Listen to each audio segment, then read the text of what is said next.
સહકાર રેસીડેન્સીમાં car ચાલકની બેફિકરાઈથી gate પર પડતા 4 વર્ષની માસૂમ બાળકીનું મોત થયું. પોલીસે આરોપીની ધરપકડ કરી. સુરતના કુંભારિયા વિસ્તારમાં ધૂળેટીના પર્વ પર એક દુઃખદ ઘટના બની. સુડા સહકાર રેસીડેન્સીમાં કાર ચાલકે બેફિકરાઈથી ટર્ન લેતા કાર ગેટ સાથે અથડાઈ, જે નજીકમાં રમી રહેલી 4 વર્ષની બાળકી પર પડ્યો. સીસીટીવીમાં 2 સેકન્ડમાં બનેલી આ ઘટનામાં ચાલકે બ્રેક ન મારતા બાળકીનું ઘટના સ્થળે જ મોત થયું. વોચમેનની દીકરી હતી આ માસૂમ, જેની માતાનું હૈયાફાટ રુદન થયું. પોલીસે કાર ચાલકની ધરપકડ કરી તપાસ હાથ ધરી. આ ઘટનાએ વિસ્તારમાં શોકની લાગણી ફેલાવી છે. ગતરોજ બનેલા આ અકસ્માતે ચાલકોની બેદરકારી પર સવાલ ઉભા કર્યા છે. પરિવાર પર આગ ફાટ્યું અને સ્થાનિકોમાં આક્રોશ વ્યાપ્યો છે.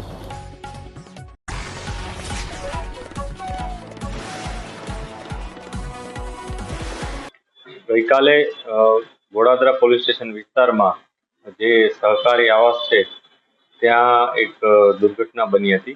આમાં બનાવ એ રીતના હતો કે એક વ્યક્તિ i20 ગાડી લઈ અને ત્યાંથી પસાર થયો અને આવાસમાં આવવાનો જ્યારે એણે પ્રયાસ કર્યો ત્યારે આવાસનો જે ગેટ હતો એ ગેટને એણે ટક્કર મારી અને આ ગેટ જે ત્યાં એક નાની દીકરી રમતી હતી એના ઉપર પડ્યો અને આ ગાડી ચલાવનાર વ્યક્તિએ આ ગેટ જે દીકરી ઉપર પડ્યો હતો એના ઉપરથી ફરીથી ગાડી ચલાવી દીધી. એટલે 2 વાર આવી રીતના એણે હરકત કરી અને જે નાની દીકરી હતી એનું મૃત્યુ નિપજાવ્યું. એ અનુસંધાને પોલીસે આગળની તપાસ કરી એનો ગુનો નોંધ્યો છે. આ ગુનામાં પોલીસે BNS ની કલમ 281, 125A, 106 ઉપરાંત MB Act ની કલમો ઉમેરી છે અને અત્યારે ફર્ધર ઇન્વેસ્ટિગેશન અમે શરૂ કર્યું છે, જેમાં જુદા જુદા અમારે એવિડન્સ લેવાના જે શરૂ કર્યા છે. આ ઉપરાંત જે આરોપી છે એની ધરપકડ પોલીસે કરી લીધેલ છે. એનું મેડિકલ પણ અમે કરાવેલ છે, જેથી ફર્ધર અમને કોઈ એવિડન્સ મળશે એ મુજબ આગળની કાર્યવાહી કરવામાં આવશે.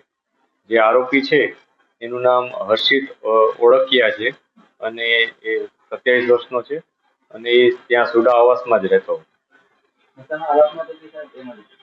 એ બાબતની અમે મેડિકલ અત્યારે ઇન્ક્વાયરી કરાવડાવી છે અને જે પણ એમાં અમને વિગત મળશે એ મુજબ આગળની કાર્યવાહી કરશું. એ વ્યક્તિ પાસે લાયસન્સ છે, 4-wheelerનું લાયસન્સ છે અને આ જે ગાડી હતી એ એના મિત્રની હતી.